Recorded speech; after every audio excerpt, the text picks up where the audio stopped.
Normāls preķis netirgo caur tīkla mārketingu, tās tāpat nopirks. Dievinu šos dīvāna mārketinga speciālistus, kuri patiesi tic, ka labs produkts pats ielieks jums grozā. Bet noņemsim rozā brīles.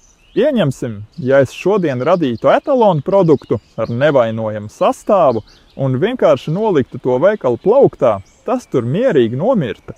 Jūs vienkārši paiesiet garām un nopirksiet to ķīmiju, pie kuras esat pieraduši.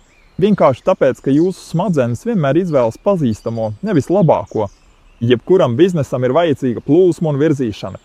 Tradicionālajā modelī korporācijas iegulda miljonus agresīvā reklāmā un mārketingā, lai vienkārši iekļūtu jums galvā. Un pats smieklīgākais ir tas, ka jūs visu šo televīzijas troksni apmaksājat no savas kabatas ar katru pirkumu veikalā. Tīkla mārketings darbojas pēc citas godīgākas matemātiskās formulas.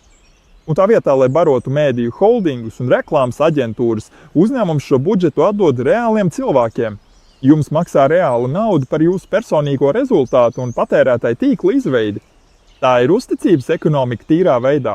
Paskatieties apkārt, jūs izvēlējāties savu pašreizējo telefonu, labu zobārstu vai filmu vakaram revis reklāmas banera dēļ uz ielas. Jūs to izdarījāt tāpēc, ka ieklausījāties paziņas ieteikumā.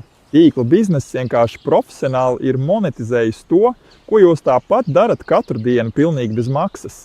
Jautājums ir tikai viens. Vai jūs vēlaties arī turpmāk būt bezmaksas reklāmas aģents svešām korporācijām, vai arī esat gatavs ieslēgt uzņēmēju domāšanu, paņemt strādājošu sistēmu un sākt pelnīt savu likumīgo naudu šajā tirgū?